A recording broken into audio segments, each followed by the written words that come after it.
Hello and welcome to Byju's IAS. On behalf of Byju's, I wish all of you a very happy Diwali. May the festival of lights shine bright on you. On account of Diwali tomorrow, it won't be possible for us to come out with the daily current affairs video. Now let's get started with the analysis of today's The Hindu newspaper, beginning with a news item on page number 1 of the Delhi edition of The Hindu, relevant for GS paper 3. Government rolls out 1.2 trillion rupees boost for growth. The finance minister rolled out 12 measures to boost the economy. Let's focus on those areas relevant for your examination. Number one, a new Yojana is announced. A new program called Atmanirbhar Bharat Rozgar Yojana. But for what? Basically, this is to boost job creation. But how? This is basically a subsidy program. How? Let's say, for example, when an employer recruits employees, what happens in this case? Both the employer as well as the employee, they contribute. Contribute to what? Employee Provident Fund. And the organization responsible for this is EPFO, Employees Provident Fund Organization, right? But people have lost their jobs during the lockdown. How do we know that? One way to know about this is by looking at EPFO data.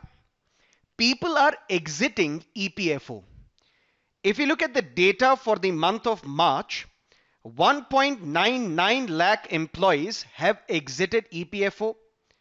If you look at the data for April, 5.7 lakh people have exited EPFO. This data for May was 7.01 lakhs. For June, it was 7.08 lakhs. In July, it was 5.08 lakh employees exiting EPFO. And in the month of August, this data says 2.45 lakh employees have exited EPFO. Huge job losses. Now, what is this scheme all about? If tomorrow employers, they hire the employees, that means new employees are recruited, new employees are hired. That means new jobs are created. If new jobs are created between October 2020 and June 2021, what the central government will do? Central government will contribute to this employee provident fund. That means both the employer contribution as well as the employee contribution will be provided by the central government, will be subsidized by the central government, and that too for a period of 2 years. This is what we call Atmanirbhar Bharat Rozgar Yojana, which is basically a scheme to boost job creation. There are few more details important for your examination. Let's say, for example, we have an employer, and this employer has less than 50 employees. Will this employer be eligible for this subsidy? Only if this employer recruits at least 2 new employees. If at least 2 new employees are recruited, then both the employer contribution and the employee contribution will be subsidized by the central government. What about an employer which has more than 50 employees? In that case, this employer has to recruit 5 new employees at least so as to be eligible for this subsidy. But what about those organizations which have close to 1,000 employees? If there is an organization which has up to 1,000 employees and there are employees who are earning less than 15,000 rupees a month, in this case also, both the employee contribution of 12%, because 12% of the basic salary would be contributed by the employer to this employee provident fund, both the 12% employee contribution as well as the employer contribution, which amounts to total 24% EPF contribution, will be subsidized by the central government. This is what is known as Atmanirbhar Bharat Rozgar Yojana.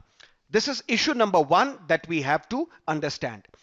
Issue number two, farmers are to be provided close to 65,000 crores, and this is also subsidy, but subsidy for fertilizers, so that adequate fertilizers are available to the farmers, so that farmers are also able to churn out good farm produce, and ultimately that is going to benefit the farmers as well. This is issue number two. Issue number three, and this is for salary taxpayers. This is primarily for middle class. How? Let's say, for example, there is a flat. What is going to be the cost of this flat? There is something called circle rate, and there is another rate called agreement value. What is the circle rate? This circle rate is also known as guidance value. And this guidance value or circle rate is determined by the local governments, determined by the state government, for example. What is the circle rate? If, for example, the value of this flat is 1 CR, that means the circle rate for this flat is 1 CR.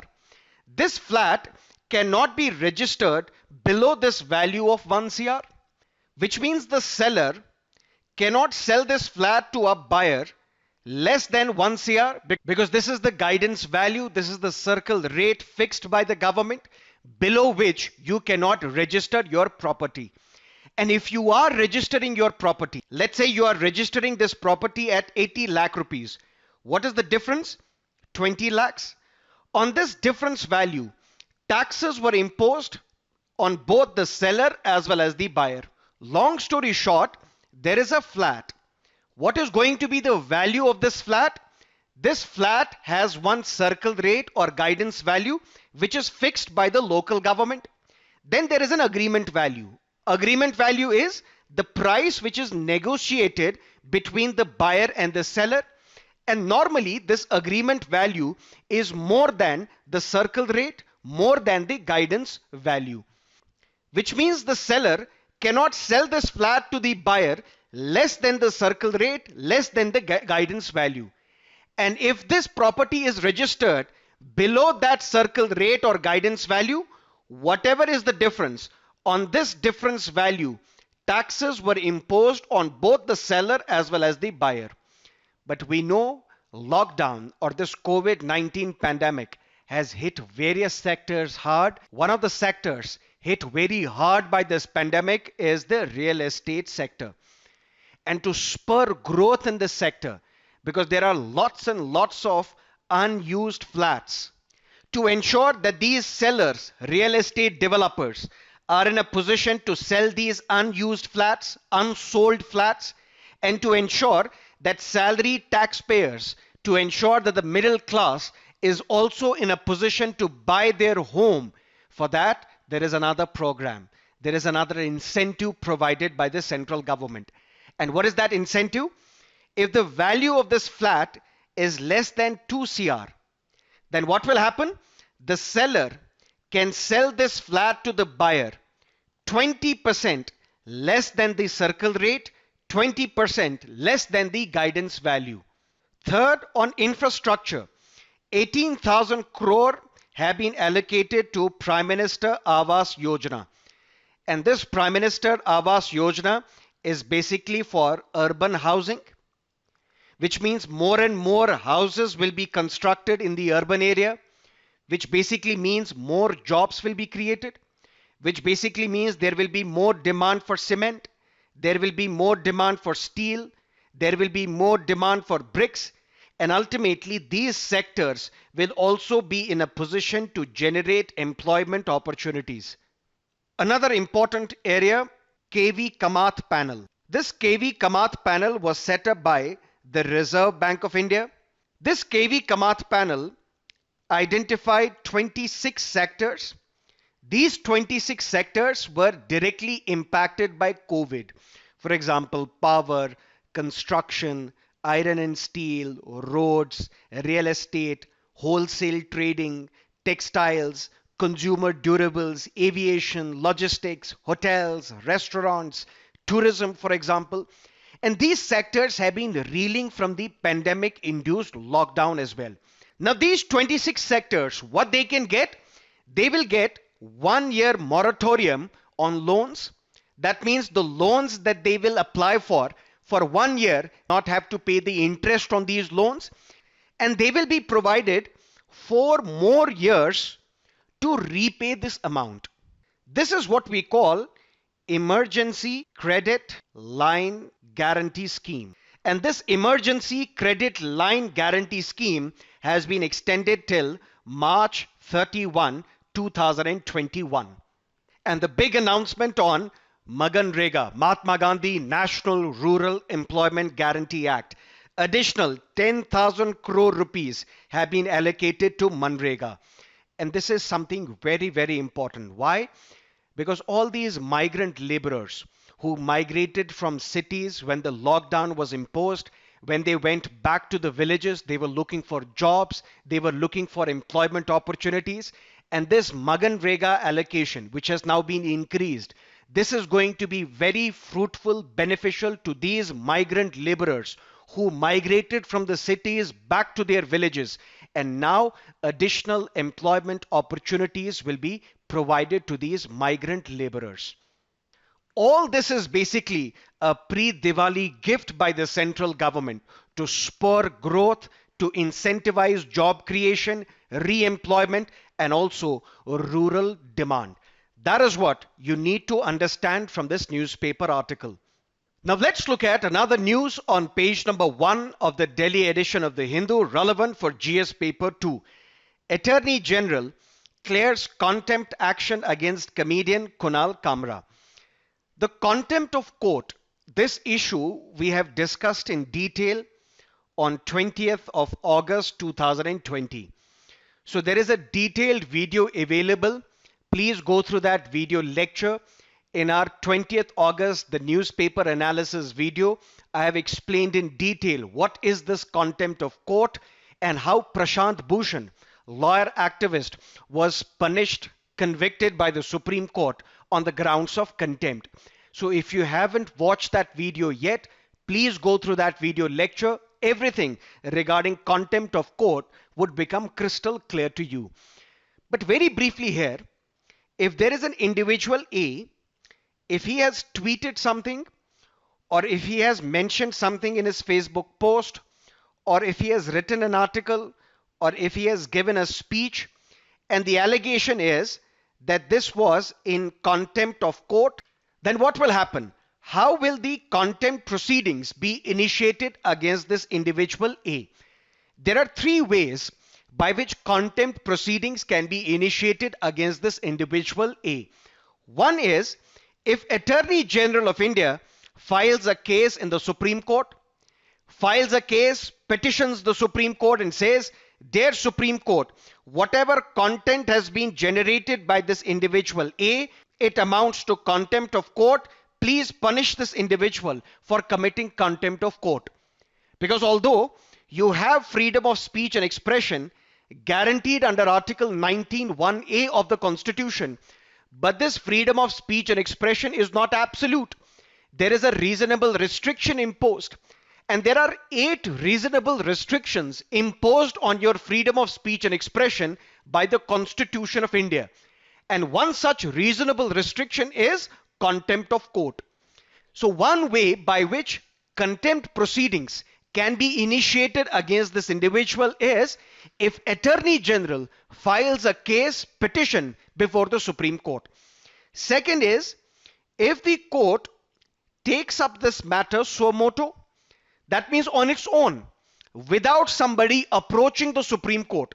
On its own, Supreme Court looks at these tweets or Facebook posts or these speeches or this article, and now the Supreme Court on its own is initiating contempt proceedings against this individual. And third way is if there is a third person. A third person can also file a petition before the Supreme Court calling for contempt proceedings against this individual. But this third person, before he can file this contempt petition before the court, this third person has to seek the permission of the Attorney General of India or the Solicitor General of India. In this case, in the case of Kunal Kamra, a resident of Aurangabad and two law students, they had petitioned before the Attorney General of India that please give us the permission so that we can file contempt of court petition before the Supreme Court so that Supreme Court can punish Kunal Kamra for committing contempt of court. But what Kunal Kamra did, he tweeted few tweets. One such tweet had a photo of the Supreme Court of India, which was painted in saffron. And instead of the national flag, there was the flag of the BJP, the lotus flag, which is the symbol of the Bharatiya Janata Party. This amounts to contempt. Attorney General says, yes, this is contemptuous, and I'm giving you the permission. You can file the petition in the Supreme Court. But we would not be discussing this newspaper article if something else would not have happened. What happened? TV anchor Arnab Goswami was released on an interim bail by the Supreme Court. Justice Dhananjay Chandrachud and Justice Indira Banerjee, they presided over the Supreme Court and released Arnab Goswami on an interim bail. Supreme Court said, if we will not interfere in this case, we will be walking on the path of destruction. Personal liberty should be protected, respected at all costs. And that is why we have to interfere and release Arnab Goswami on an interim bail. This newspaper editorial, although it does not criticize the Supreme Court judgment, it does not criticize the Supreme Court judgment asking why did you release Arnab Goswami on bail, but it says the treatment given to Arnab Goswami should have been given to others as well. This editorial wishes that the order that was passed by the Supreme Court, this order be passed for others as well, because there are others, student activists, writers, journalists who have been booked under stringent laws such as UAPA, such as Public Safety Act in Jammu and Kashmir. And the editorial alleges that in these cases, the Supreme Court is not showing the same level of alarcity as it showed in case of Arnab Goswami. How? Let's look at this issue in slight detail. There was an interior designer, Anvay Naik. Anvay Naik, what he did, he killed his mother, according to police, and then he also committed suicide. And a suicide note was recovered. This suicide note was in English language, where Anvay Naik is alleging that I am committing suicide because I'm under financial stress. I'm under mental agony because 3 people owe me money. One such individual was Arnab Goswami, because according to this suicide note, Arnab Goswami owed 83 lakh rupees to Anvay Naik, which caused distress, mental trauma, agony to Anvay Naik because he was under financial strain. Ultimately, he killed his mother and then also committed suicide. So a case was registered against Arnab Goswami because this is abetment to suicide. But in the year 2019, the Maharashtra police closed this case and said there is no evidence against Arnab Goswami. So Arnab Goswami should not be prosecuted in this abetment to suicide case. But the year was 2019. After that, there was a change in government in Maharashtra. And now there is a Shiv Sena government headed by Uddhav Thackeray, who is the Chief Minister of Maharashtra. And every evening, 9 o'clock, Arnab Goswami from the pulpit of Republic TV is leveling allegations against Uddhav Thackeray, criticizing the government of Maharashtra on various grounds. And ultimately, in a classic case of political vendetta, Arnab Goswami was arrested in this abetment to suicide case, and this case was already closed in 2019. This old case was reopened and Arnab Goswami was arrested. Should Arnab Goswami have been arrested? My personal sense is no. Can Arnab Goswami tamper with the evidence? Can Arnab Goswami threaten the witnesses? Can Arnab Goswami run away from the country? If no, then Arnab Goswami should have been released on bail, because bail is the norm. Jail is only an exception. Only in exceptional circumstances, if the accused is in a position to tamper with the evidence, to threaten the witnesses, to run away from the country, in such extreme cases, the accused should be denied bail. But what is the crux of this editorial? The crux of this editorial is that Arnab Goswami applied for bail before the Bombay High Court. Bombay High Court said, no, we cannot release you on bail. Instead, you have a remedy available. Please approach the Sessions Court, because you always have the option of approaching the Sessions Court under section 439 of CRPC. If High Court will interfere in every case, then the sanctity of Sessions Court would get violated. Please approach the Sessions Court under section 439 of CRPC, and this Sessions Court should decide within 4 days whether bail should be given to you or not. But while this bail application was pending, Mr. Goswami, through his lawyer Harish Salve, approached the Supreme Court, and Supreme Court showed alarcity, heard this petition very quickly, and released Arnab Goswami on bail. Was Supreme Court right? Absolutely yes. But what about other cases? And which are these other cases? There is 83-year-old tribal rights activist. His name is Stan Swamy. Stan Swamy suffers from Parkinson's disease. He had a simple request before the court.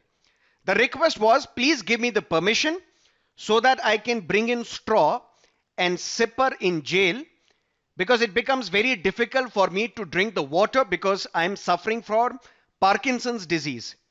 National Investigation Agency, it is saying, give us 20 days. Give us 20 days and we will file a reply whether Stan Swamy should be provided straw and sipper in jail or not.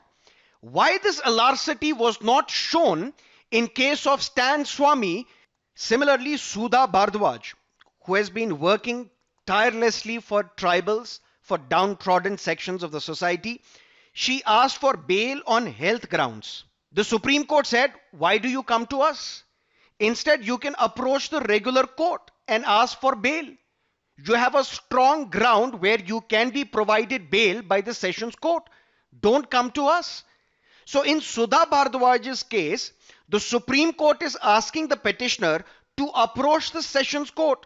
But in Arnab Goswami case, the Supreme Court is saying, if we do not interfere in this case, we will be walking on the path of destruction. So in one case, you are showing a larceny. In other cases, you are not showing the same level of urgency, which means differential treatment for different people. And there is another problem as well. There are people who have challenged the constitutional validity of electoral bond scheme. This case has not been heard by the Supreme Court in many years. There is a case pending before the Supreme Court challenging the constitutional validity of Citizenship Amendment Act, challenging the way Article 370 was diluted. There are numerous habeas corpus petitions pending before the Supreme Court. But in all these cases, judiciary is exhibiting something called judicial evasion. That means the court is postponing hearing on many matters concerning fundamental rights, constitutional questions, which affect rights of large sections of society. These are not my words. These are the words of various commentators and this editorial. And that is how this contempt of court case and this for one and all editorial we had to cover together. That's all that you need to know from these two newspaper articles and editorials. And please watch 20th August 2020 newspaper analysis video, and everything related to contempt of court would become crystal clear to you. Now let's look at another newspaper article on page number 15, relevant for GS paper 2. Trump is not conceding defeat. What's next? Normally, when an incumbent president loses his re-election bid, he graciously accepts defeat and allows a smooth transition. And constitutionally, a new president should assume office by January 20, 2021 in the United States of America. If Trump isn't conceding defeat, What next? As of now, Joe Biden is leading in 279 seats. President Trump is leading in 214. These are not results yet. Counting is a cumbersome process in United States, and the official results will be declared only by January 6. This is in contrast to India. In India, voting is spread across multiple phases, but counting of votes is quicker and takes less than a day normally. In India, for example, Election Commission of India had to reach to 879 million eligible voters. This was done in 7 phases. This was spread over 38 days. The US presidential election saw 224 million voters, 224 million eligible American voters spread across much larger land base than in India. In United States, one, you can vote on an election day. That's one alternative that you have. There is another alternative called mail-in ballots, similar to postal ballots that we have in India. But in India, postal ballots are for civil servants, are for people in the army. Postal ballots are not available for general population. That is why millions of Indians who are working in other states in this country, not in their native states, they are disenfranchised basically because they cannot travel long distances to their respective constituencies and cast their vote.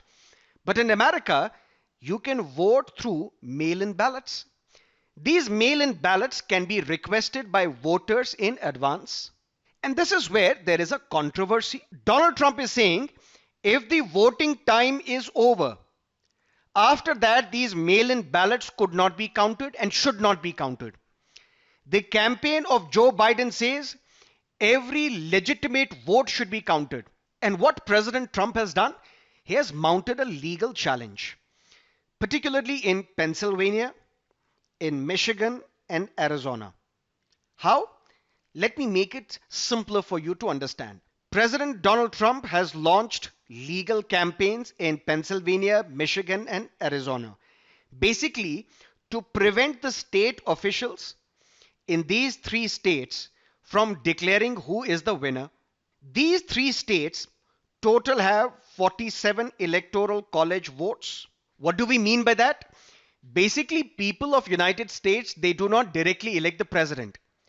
They elect members to electoral college.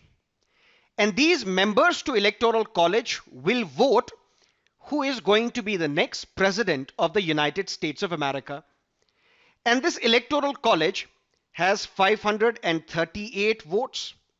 That means 538 people are to be elected to electoral college, and they will decide who is going to be the next president of United States.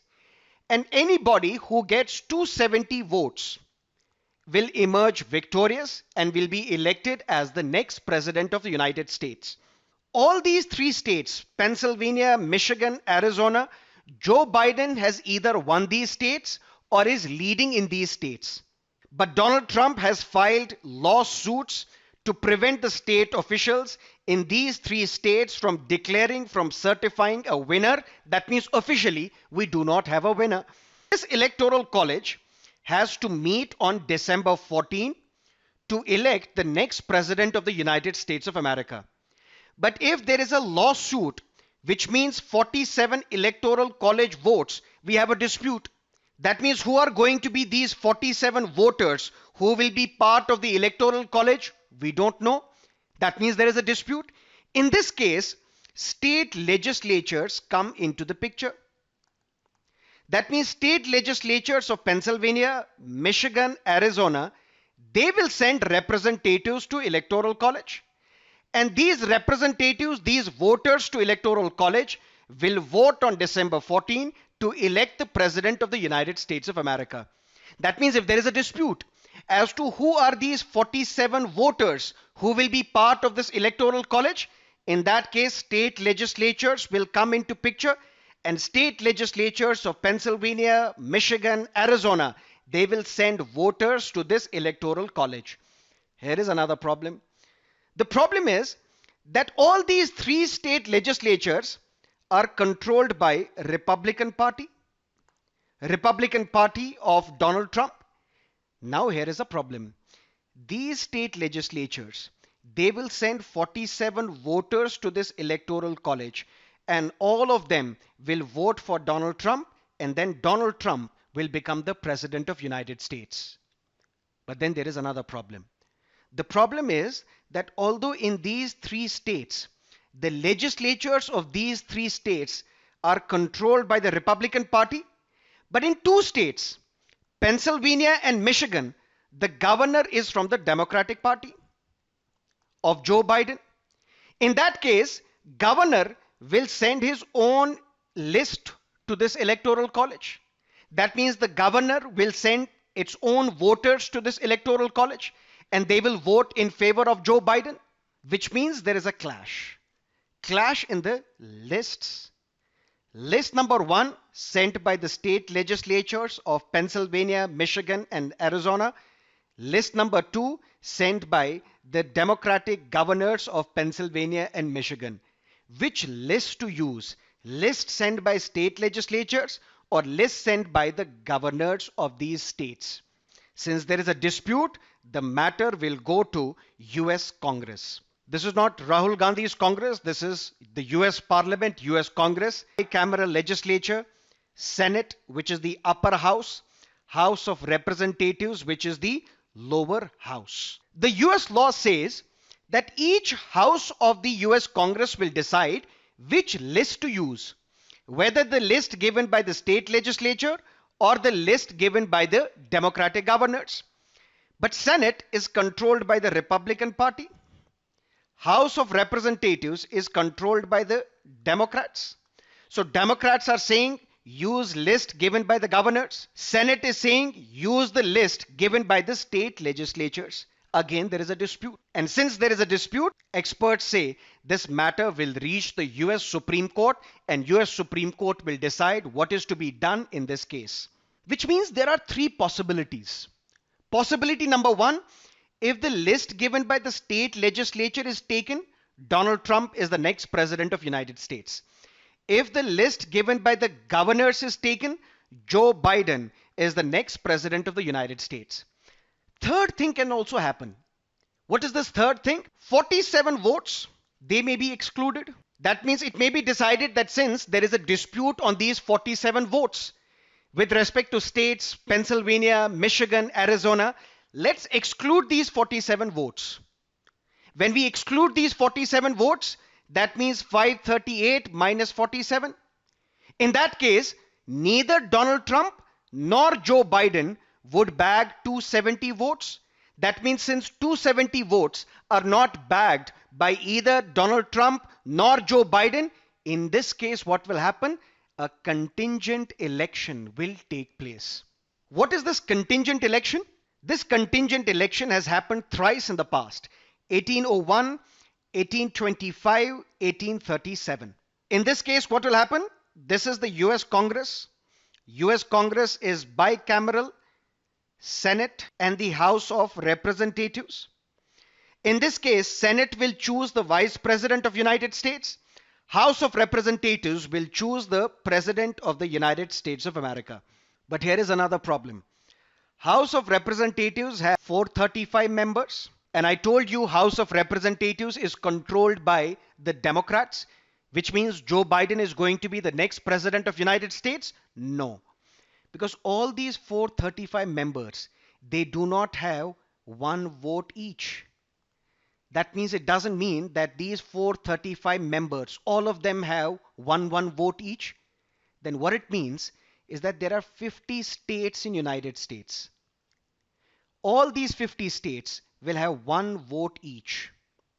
That means all the 50 state legislatures will have one vote.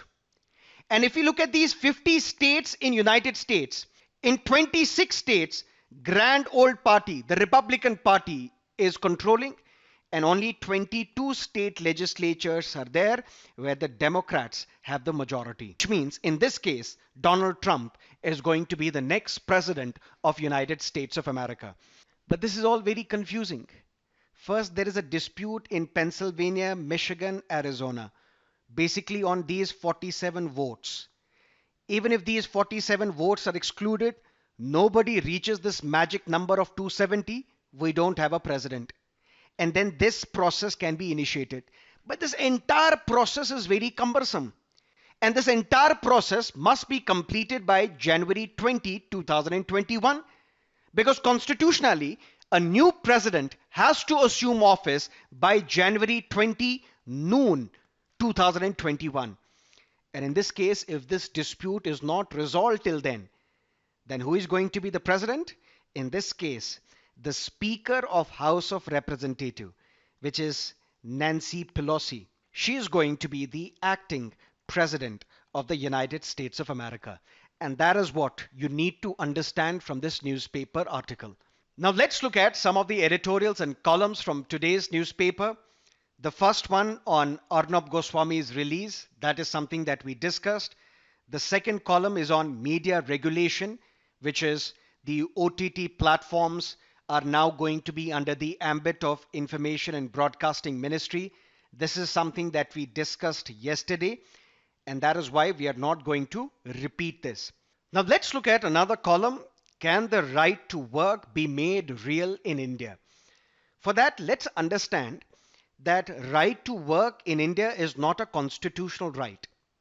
But what we have is MGNREGA, Mahatma Gandhi National Rural Employment Guarantee Act. But we need to understand that MGNREGA is only a statutory right, basically provided by Parliament by law. It is not mentioned in the Constitution. And if the state is not in a position to provide you right to work under MGNREGA, what you can do, you can drag the state to the court and the state will have to pay you unemployment allowance. But the real issue here is, if this law MGNREGA is repealed, then there is no remedy available to you. You cannot get right to work, you cannot get unemployment allowance. That's issue number one.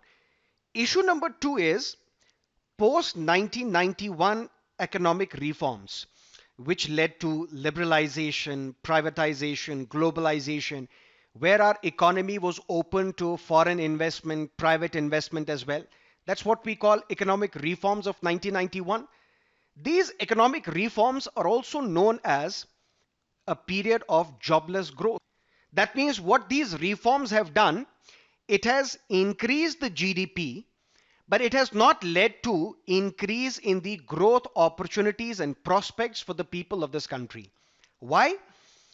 For an economy to generate more jobs, manufacturing sector has to play a very important role. If manufacturing sector grows, more and more jobs are likely to be created. But our economic story or economic growth story is basically services led. It is the service sector which is contributing more and more to the GDP. But service sector per se, it has its own trait, own nature, that it cannot generate enough jobs. If enough jobs are to be created, for that manufacturing has to take a very important role. But our growth story after 1991 is basically jobless growth story, and at the same time it is services led. We have to ensure that manufacturing is promoted because manufacturing provides more and more job opportunities. That's another problem. There is another problem. We focus only on GDP. What is GDP? Basically the monetary value of all the goods and services produced in an economy, right? That's what GDP is. But this GDP can grow if more and more weapons of mass destruction are manufactured. GDP will grow. GDP will also grow if more and more medicines are also manufactured.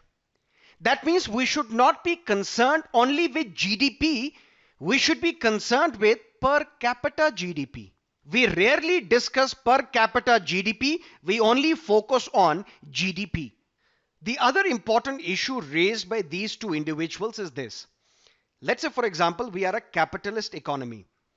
In this capitalist economy, private sector has a very important role of generating enough jobs, because clearly government cannot be viewed as the sole job provider or the majority job provider. That means more and more jobs are to be created and have to be created in the private sector. But the problem is, if government does not have the sole responsibility of providing jobs, but does that also mean the government will have to defend and protect the jobs of others? Protect the jobs of others who are working in the private sector? For example, automation. If automation, robotics is effectively implemented in India, 67% of our engineers, they will lose their job. So the government is not providing them jobs. These jobs are in the private sector. But is this the role of the state to defend and protect these jobs as well? There was a poster during World War II that we will demand 8 hours of work, 8 hours of leisure, 8 hours of rest. But now there is a philosophical question that is being asked. Should we only ask for right to work? Or should we also ask for right to be lazy as well? That means by asking for right to work, we are setting the bar too low. While the real question we should be asking is, we have the right to be lazy as well. And Ms. Ritika Khera is referring to DUET, Decentralized Urban Employment and Training. This is something which is recommended by, conceptualized by Professor John Draes. Professor John Draes says there is a crisis of employment in urban informal sector because millions of workers have lost their job due to periodic lockdowns and they may or may not retrieve it soon. What is the context of John Draes' idea? He says our public institutions such as schools, such as colleges, such as health centers, such as bus stands, such as jails, hostels, parks, museums, offices, they have a chronic problem of poor maintenance. So as these public institutions will reopen after the lockdown, after the pandemic induced lockdown, then much work will be needed here because we will have to restore these premises, cleaning, sanitizing, whitewashing, welding, repairing, painting, plumbing, so on and so forth. So John Draes says if we are talking about Maganrega in rural India, we will talk about DUET in urban India. Decentralized Urban Employment and Training. What is this DUET? Basically, state government, what it will do, it will issue job stamps or job cards basically and will distribute them to these schools, colleges, hostels, jails, bus stands, health centers, so on and so forth. And here is an urban worker. This urban worker, this school will provide a job stamp to this urban worker. He will do the cleaning, he will do the welding, whitewashing, painting, maintenance work, and ultimately money will be provided to this urban worker by the state government. This is how Ms. Ritika Khera says we can make right to work actually work in India. Not just in rural India, but also in urban India. That is what you need to understand from this newspaper article. Now let's look at the practice questions, first for prelims and then for mains. Number 1, which of the following statements regarding Scorpene submarine project is or are correct? Number 1, the Indian Navy's Project 75I, Scorpene submarine envisages development of 10 latest generation attack boats. It's not 10, it's only 6. So the statement is wrong. The project is expected to be completed by 2022. This statement is correct. 2 submarines of this ongoing project, Kalvari and Khanderi, they have been commissioned into the Indian Navy. This statement is correct. So 2 and 3 is the correct answer, C. What is the context? Vagir, which is the 5th Scorpene submarine. It has been launched. There will be some trials, and after those trials, it will be delivered to the Indian Navy. Question number 2. Which of the following are the applications of DNA fingerprinting? Paternity test, yes. We can also identify the criminals. We can also treat genetic vulnerabilities, and also it can be used for the identification of a dead body. So D, all of the above is the correct answer. Question number 3, which one among the following branches of technology deals with production of vaccines and antibiotics? A. Red biotechnology. Question number 4, with reference to diseases, consider the following statements. Congenital disease, the disease which may occur after birth during one's lifetime? No. Congenital disease is basically acquired at the time of the birth. Acquired disease, the disease which is acquired by a newborn from her mother at the time of the birth. No, this is basically a congenital disease. So both these statements are incorrect. D, neither 1 nor 2 is the right answer. Prelims 2020 question, which part of the Constitution of India declares the ideal of a welfare state? Answer is A. Part 4 of the Constitution deals with directive principles of state policy, whose basic agenda is to establish a welfare state. Now let's look at the mains based questions. Number 1, contempt of court is not the weapon the Supreme Court should wield to preserve its honor. Comment. Question number 2, as economies around the world struggle to recover from the double whammy of a pandemic and a lockdown, unemployment is soaring. Can a citizen demand work as a right? And is it the state's responsibility to provide employment? That is it from our newspaper analysis for today. Thank you for being with us. Have a great day.